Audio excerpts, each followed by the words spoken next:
Hello everyone, I hope कि आप सब मस्त होंगे।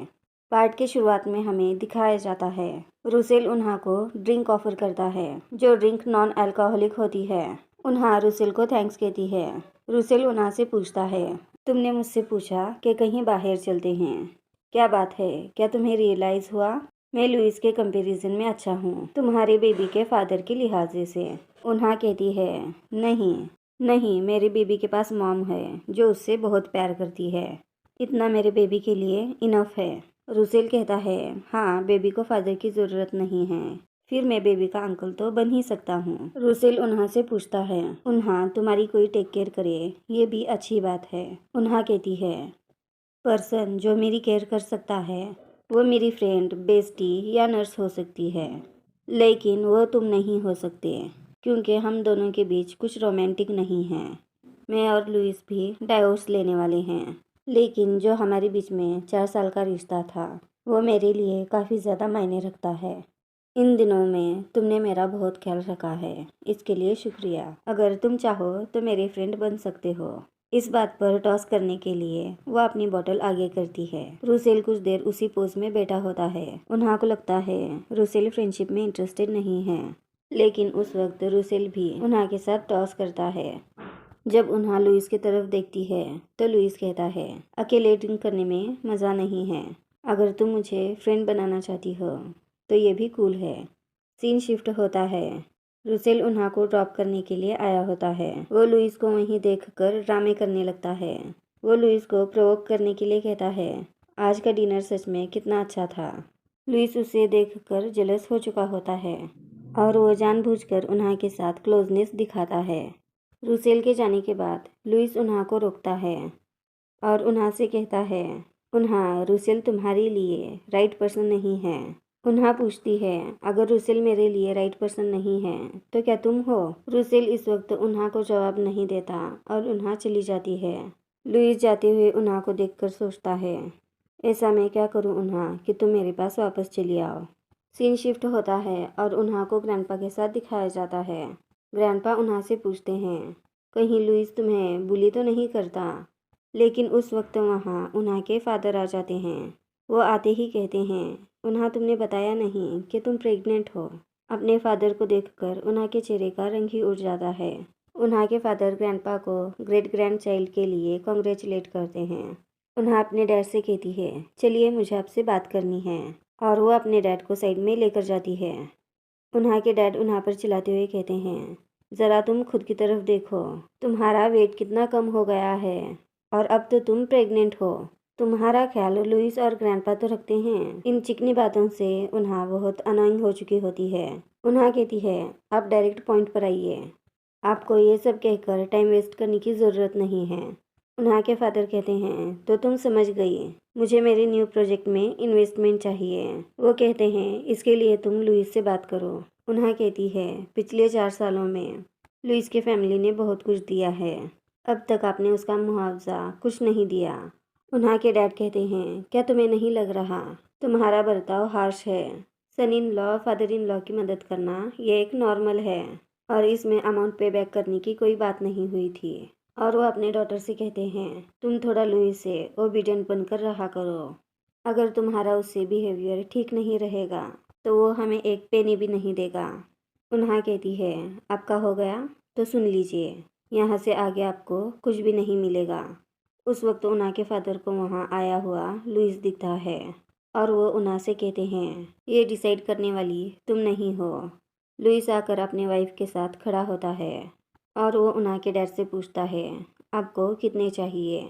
उन्हा के डैड बेशर्म की तरह कहते हैं, देखा तुमने मेरे सन इन लॉ को, वो कितने अच्छे से मुझे जानता है। उन्हा लुइस को देखती ही रह जाती है, क्योंकि अब उन्हा समझ जाती है। उन्हा को मालूम भी नहीं लुइस ने उन्हा के फैमिली को कितने पैसे दिए हैं। उन्हा के फादर इस वक्त लुइस से 30 मिलियन की डिमांड करते हैं और इजीली लुइस भी मान जाता है। उन्हा अपने फादर की बेशर्मी को देखकर कुछ सोचती है और अपने फादर से कहती है, मैं और लुइस डाइवोर्स ले रहे हैं और आज की बात सोचना भी मत कि आप लुइस से पैसे ले सकते हैं। लुइस के फादर कहते हैं, उन्हा, ऐसे मत बोलो, लुइस की फैमिली ने इस गुड न्यूज़ को अनाउंस कर दिया है। उन्हा कहती है, हाँ, आपने सही कहा, लेकिन ऐसा कहाँ है कि मैं अब डाइवोर्स नहीं ले सकती। उन्हा के फादर लुइस और उन्हा को देखकर समझ जाते हैं कि डाइवोर्स लुइस नहीं लेना चाहता। ये सब फितूर उन्हा का है। उन्हा के फादर लुइस से पूछते हैं, ये डाइवोर्स जो है सिर्फ उन्हा लेना चाहती है ना? और वो काफ़ी खुश हो जाते हैं कि ये बात लुइस की तरफ से नहीं है। लुइस उन्हा के फादर से कुछ कहने ही वाला होता है। उस वक्त उन्हा उसे रोक देती है और लुइस से कहती है, तुम्हें मेरे फैमिली का एटीएम बनने की कोई ज़रूरत नहीं है। उन्हा अपने फैमिली से बहुत ही शर्मिंदा होती है और वो लुइस से कहती है, तुम इन्हें पैसे मत दो, इस तरह मुझे थोड़ी डिग्निटी बनाए रखने दो। लुइस भी कह देता है, उन्हा ने सही कहा, मैं और उन्हा डाइवोर्स ले रहे हैं। उन्हा कहती है, अब आपने सुन लिया, हम डाइवोर्स ले रहे हैं और अब अपना फेस लेकर आप यहाँ मत आइएगा। उन्हा जाने लगती है तो उसके डैड रोकते हैं और लुइस से पूछने लगते हैं, डाइवोर्स जो है ये उन्हा लेना चाहती है ना? लुइस, तुम फिक्र मत करो, मैं अभी इसकी अकल ठिकाने लगाता हूँ। और वो उन्हा पर हाथ उठाते हैं। लुइस के होते हुए उसके वाइफ को कौन टच कर सकता है? लुइस उन्हा के डैड को पीछे कर देता है और उन्हा की शील्ड बन जाता है। उन्हा के डैड से कहता है, उन्हा के और मेरे बीच में हमारा प्राइवेट मैटर है। जैसा कि उन्हा आपको पसंद नहीं करती तो आप अपनी शक्ल मत दिखाइएगा। और वो उन्हा को सेफली लेकर वहाँ से चला जाता है। दूसरे दिन उन्हा के डैड का उन्हा को कॉल आता है। वो उन्हा से कहते हैं, मैं जानता हूँ मैं कल गलत था, मुझे तुम्हारे साथ बात कर कुछ बातें हैं जो मुझे क्लियर करनी है। और वो उन्हा को घर पे इनवाइट करते हैं। उन्हा जब डैड के घर पे आती है तो डैड कहते हैं, चलो अंदर, और उन्हा को खींचते हुए घर पे लेकर आते हैं। उन्हा कहती है, इस वक्त आपको क्या चाहिए? क्या आपको मॉम की सेविंग चाहिए जो आपने उन्हें मरने के लिए हॉस्पिटल में छोड़ दिया था? आपने मुझे भी तो छोड़ दिया था, जबकि मेरे पास कुछ खाने के लिए भी नहीं था। उन्हा के डैड कहते हैं, उन्हा अपने एटीट्यूड को देखो, जो भी तुम्हारे मॉम के साथ हुआ उसमें मेरा कोई कसूर नहीं था। और इस दौरान वहाँ गुंडे आ जाते हैं। उन्हें देखकर उन्हा पूछती है, ये लोग कौन हैं? और उन्हा को सही नहीं लगता तो वो वहाँ से भाग जाने की कोशिश करती है, लेकिन उसमें से एक आदमी उन्हा को पकड़ लेता है। उन्हा अपने आप को छुड़ाने की कोशिश करती है।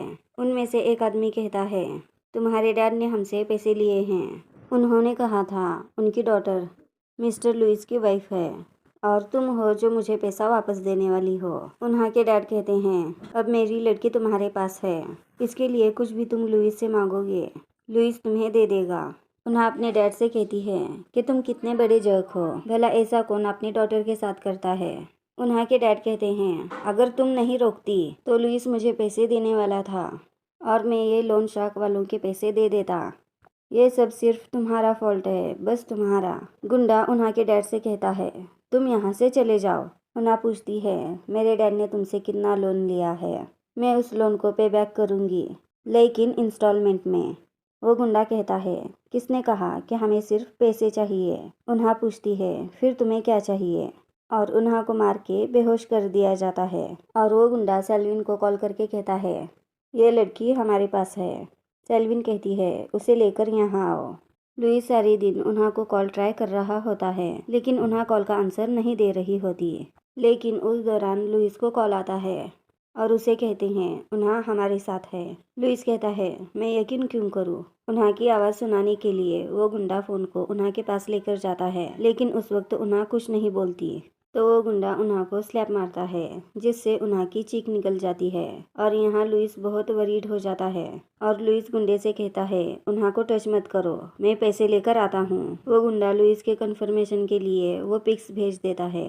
दूसरी तरफ लुइस पैसों के इंतज़ाम में लग जाता है और सीन शिफ्ट होता है। सेल्विन उन्हा के सामने आ जाती है। सेल्विन को देखकर उन्हा कहती है, तो तुम इन सब के पीछे हो? सेल्विन कहती है, लुइस ने तुम्हें इस बेबी की वजह से रखा है। अगर ये बेबी ही नहीं रहेगा तो वो तुम्हें वाइफ के तौर पर रखेगा भी नहीं। उन्हा कहती है, सेल्विन हम इस पर बैठकर बात करते हैं। सेल्विन को पता चलता है पैसे आ चुके हैं। सेल्विन कहती है, आधे घंटे में 300 मिलियन ट्रांसफ़र हो चुके हैं। वो तो सच में तुम्हारी केयर करता है, लेकिन जो गलती है सारी गलती इस बेबी की है। लुइस के बेबी की माँ बनना तो सिर्फ मैं डिज़र्व करती हूँ। और वो गुस्से में आकर कहने लगती है, ये बेबी दुनिया में आना डिज़र्व नहीं करता। उन्हा कहने लगती है, तुम पहले शांत हो जाओ। बेबी तो इनोसेंट है। सेल्विन उन्हा के नेक को ग्रैब करते हुए कहती है, सोचो अगर ये बेबी नहीं रहेगा तो लुइस वापस मेरे पास आ जाएगा। उन्हा कहती है, लुइस और मैं तो डाइवोर्स लेने वाले हैं। इस बात से तो बेबी का कोई वास्ता नहीं है। सेल्विन कहती है, इस बेबी का वास्ता कैसे नहीं है? इस बेबी की वजह से तो लुइस ने मुझे छोड़ दिया। और उस वक्त सेल्विन नाइफ निकालती है और वो साइकिकली बिहेव करते हुए कहती है, अगर ये बेबी नहीं रहेगा तो लुइस मेरे पास आ जाएगा। वो उन्हा को मारने के लिए नाइफ उठा देती है। उस वक्त दौड़ते हुए लुइस आ जाता है और उन्हा को आवाज़ लगाने की वजह से सेल्विन डिस्ट्रैक्ट होती है और लुइस को नज़दीक आने से मना करती है। लुइस सेल्विन से कहता है, पहले तुम काम हो जाओ और पहले उन्हा को जाने दो। लुइस के मुंह से उन्हा का नाम सुनकर सेल्विन गुस्से में आ जाती है और वो कहती है, हर बार उन्हा उन्हा उन्हा, तुम हमेशा उन्हा की बातें करते हो और उन्हा के ही बारे में सोचते हो। लुइस कहता है, ठीक है, मैं उसे मेंशन नहीं करता, लेकिन तुम अपने हाथ से नाइफ रख दो। तुम्हें जो कुछ भी चाहिए सिर्फ बता दो मुझे, मैं वो तुम्हें सब दूंगा। सेल्विन कहती है, ठीक है फिर तुम मेरे पास वापस आ जाओ। मैं जानती हूँ लुइस, तुम अभी भी मुझसे प्यार करते हो। अगर उन्हा प्रेग्नेंट नहीं होती तो तुम मेरे साथ होते। लुइस, मैं भी तुम्हें बेबी दे सकती हूँ, फिर तुम्हें इसके साथ रहने की ज़रूरत क्या है? और वो उन्हा से कहती है, लुइस मुझसे बिलोंग करता है और वो मेरा है।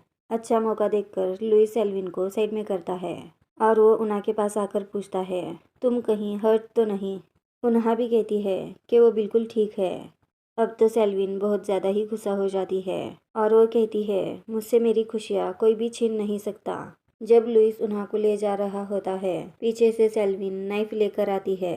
उस वक्त उन्हा दिखती है और लुइस को प्रोटेक्ट करने के लिए सामने आ जाती है और इसी ही तरह लुइस उन्हा को बचाने के लिए सामने आकर उन्हा को प्रोटेक्ट करता है और जो नाइफ है वो लुइस को लग जाती है। सेल्विन कपकपाने लगती है क्योंकि वो लुइस को हर्ट करना नहीं चाहती थी और सेल्विन वहाँ से नाइफ फेंक कर चली जाती है।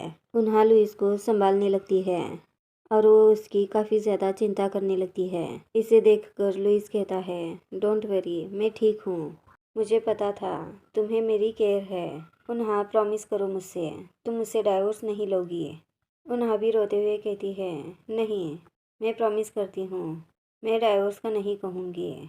और लुइस उस वक्त धीरे धीरे बेहोश हो जाता है और उन्हा काफ़ी ज़्यादा ज़ोर ज़ोर से रोने लगती है। हम सेल्विन को देखते हैं कि उसके हाथ में हथकड़ियाँ हैं और इस वक्त लुइस हॉस्पिटल में होता है और लुइस के पास उन्हा मौजूद होती है। कुछ देर में लुइस की जाग हो जाती है। उन्हा इमीडिएटली जाकर डॉक्टर को बुला कर लेकर आती है। डॉक्टर लुइस को चेक करके कहते हैं, इसकी ज़ख्म गहरी है, ये कुछ काम खुद से नहीं कर सकता। डॉक्टर के जाने के बाद उन्हा पूछती है, अब तुम कैसे हो, तुम्हें कैसा लग रहा है? लुइस कहता है, मुझे अभी भी बहुत कमज़ोरी महसूस हो रही है, मुझ में तो अब ताकत भी नहीं है, मैं बड़े ही मुश्किल से सांस ले रहा हूँ। उन्हा कहती है, क्या हो गया तुम्हें? अभी तो डॉक्टर कह के गए हैं कुछ सीरियस नहीं है। और वो डॉक्टर को बुलाने उठती है। लुइस कहता है, रहने दो, अब मैं ठीक हूँ। उन्हा कहती है, तुमने बचाया है मुझे, इसलिए मुझे तुम्हारी टेक केयर करनी चाहिए। लुइस शरारती अंदाज से पूछता है, उन्हा, क्या मैं तुम्हें परेशान कर रहा हूँ? उन्हा लुइस को सूप पिलाती है। सूप पिलाने के बाद उन्हा पूछती है, क्या ये गर्म है? लुइस पहले तो मना करता है, लेकिन वो सूप सच में गर्म होता है। इसके बाद लुइस कहता है, हाँ थोड़ा गर्म है, और उन्हा लुइस को ब्लो करके सूप पिलाती है। लुइस उन्हा से रोमांटिकली बातें करने लगता है। उस वक्त उन्हा अनकंफर्टेबल होकर लुइस को फास्ट सूप पिलाने लगती है, जिससे लुइस कहता है, रुको रुको, मैं फुल हो गया। इसके बाद उन्हा जब जाने लगती है तब लुइस उन्हा को रोकता है और कहता है, मैं सो नहीं पा रहा, क्या तुम मेरे पास सो नहीं सकती? उन्हा गुस्सा होकर कहती है, तुम अपने लक को ज़्यादा मत आजमाओ। लुइस ड्रामे करते हुए कहता है, बेबी, तुम्हारे डैड की बैक बहुत ही हर्ट है और तुम्हारी मम्मी मेरे साथ ठहरने के लिए भी तैयार नहीं। बताओ मुझे इसके लिए क्या करना चाहिए? लुइस कहता है, बेबी कह रहा है तुम्हें मेरे साथ रुकना चाहिए। उन्हा लुइस के सारे ड्रामे समझती है, लेकिन इस वक्त उन्हा को मानना पड़ता है। लुइस उन्हा को होल्ड करके कहता है, कितने दिन से मैं तुम्हें ऐसे होल्ड कर रहा हूँ। उन्हा कहती है, तुम थक चुके होगे, सो जाओ। लुइस के ड्रामे ख़त्म ही नहीं होते। वो कहता है, मुझे मेरे वाइफ से गुड नाइट किस चाहिए, वरना मैं सो नहीं पाऊँगा। उन्हा कहती है, इसके किडनी की तरफ लगा है या इसके ब्रेन में। अब लुइस से कुछ नहीं होता तो वो बेबी से कहता है। उन्हा लुइस की चीख पर किस कर देती है। उन्हा पूछती है, क्या अब तुम खुश हो? लुइस उन्हा को अपनी तरफ करता है और उन्हा से किस करता है। उसके बाद लुइस सेटिस्फाई होता है और कहता है, चलो अब सोने का टाइम हो गया है। और हमारी उन्हा अभी भी शौक ही होती है। दूसरे दिन लुइस का असिस्टेंट आकर बताता है, उन्हा के फादर और सेल्विन दोनों भी कस्टडी में हैं। जो भी पैसे हमने अकाउंट को ट्रांसफ़र किए थे वो रिकवर्ड हो चुके हैं। वो पूछता है, बॉस आप कब आ रहे हो? कंपनी में सब लोग आपका इंतज़ार कर रहे हैं। उस वक्त वहाँ बाहर उन्हा आई हुई होती है। लुइस अपने असिस्टेंट से कहता है, मैं तब तक वापस नहीं आऊँगा जब तक उन्हा अपना माइंड चेंज नहीं करती। उन्हा मुझे डाइवोर्स देना चाहती है, लेकिन मैंने कभी भी उन्हा को छोड़ने के बारे में नहीं सोचा। उस वक्त रूम में उन्हा आ जाती है। लुइस वापस ड्रामा स्टार्ट करता है। वो कहता है, फाइनली तुम आ गई। देखो ना, ये मुझे कब से तंग कर रहा है और मुझे काम पर वापस चलने के लिए फोर्स भी कर रहा है। उन्हा पहले तो लुइस के असिस्टेंट को जाने के लिए कहती है। असिस्टेंट के जाने के बाद उन्हा लुइस को लगातार देखने लगती है। उसके देखने से लुइस थोड़ा हैरान होता है और उन्हा से पूछता है, क्या हुआ? कहीं कुछ मेरे फेस पर लगा तो नहीं? उन्हा के सेम बर्ताव से लुइस समझ जाता है और वो उन्हा से पूछ लेता है, क्या तुमने हमारी बातें सुन ली? उन्हा कहती है, डॉक्टर ने कहा है तुम अच्छे से रिकवर हो गए हो। तुम चाहो तो किसी भी वक्त डिस्चार्ज ले सकते हो। और लुइस को रिपोर्ट देते हुए कहती है, तुम अपना ख्याल रखना। लुइस कहता है, वो डॉक्टर तो कुछ भी बोल रहा है, मेरी इंजरी अब तक ठीक कहाँ हुई है। लुइस इसी तरह ड्रामे कर रहा होता है। उन्हा कहती है, तुम्हारी इंजरी वहाँ नहीं, वेस्ट पर है। लुइस अभी भी मानने के लिए तैयार नहीं और वो कहता है, ये अभी भी हर्ट हो रहा है। उन्हा लुइस के ड्रामे को समझ जाती है और लुइस से पॉइंट पर आके बात करती है। लुइस, हम कब डाइवोर्स लेने वाले हैं? उस वक्त लुइस उन्हा का हाथ पकड़कर अपनी तरफ करता है और उन्हा से कहता है, उन्हा मेरी बात सुनो। क्या ऐसा नहीं हो सकता कि हम डाइवोर्स ना लें? प्लीज़ उन्हा, तुम इतनी कठोर भी ना बनो। मैं तुम्हारी किसी भी कंडीशन को मानने के लिए तैयार हूँ, बस मैं तुम्हें डाइवोर्स नहीं दे सकता। प्लीज़ उन्हा, मैं तुमसे बेग करता हूँ। उस वक्त लुइस की आंखें सब बयां कर रही होती है। उन्हा लुइस को देखते हुए कहती है, लुइस तुम हमेशा डाइवोर्स देने से मना करते हो। क्या तुम मुझसे प्यार करते हो? ऑफ कोर्स उन्हा, मैं तुमसे प्यार करता हूँ। मैं हमेशा से सिर्फ तुमसे प्यार करता था। मैंने तुमसे हर वक्त प्यार किया है, यूनिवर्सिटी के दिनों से भी। तुम्हें इस वक्त जोक लग रहा होगा, लेकिन मैं इस बात को एडमिट करता हूँ। मुझे ही मालूम नहीं कि मैं तुमसे कब से प्यार करता हूँ। जब से तुम मुझसे दूर जाने लगी, मुझे एहसास होने लगा तुम मेरे लिए इर्रिप्लेसेबल हो। ऑनेस्टली उन्हा, I can't live without you. क्या तुम मुझसे बस एक बार वापस से प्यार नहीं कर सकती? बस सिर्फ एक बार, लास्ट टाइम। और गेस व्हाट कि क्या होता है? हमारी उन्हा लुइस को आगे बढ़कर किस करती है। इन दोनों के बीच में जो कुछ भी था, गलतफहमियां जो कुछ भी, वो ख़त्म हो जाते हैं और यहाँ हमारी उन्हा लुइस को टोटली एक्सेप्ट करती है। अब हमें सीन कुछ महीने बाद का दिखाया जाता है, जहाँ उन्हा के पास उसका बेबी होता है और लुइस का प्यार भी। ऐसे ही हमारा स्वीट ड्रामा यहाँ ख़त्म हो जाता है। आई होप कि आपको हमारी एक्सप्लेनेशन पसंद आए। एक्सप्लेनेशन पसंद हो तो लाइक करेगा, चैनल को सब्सक्राइब करेगा। Bye bye, take care.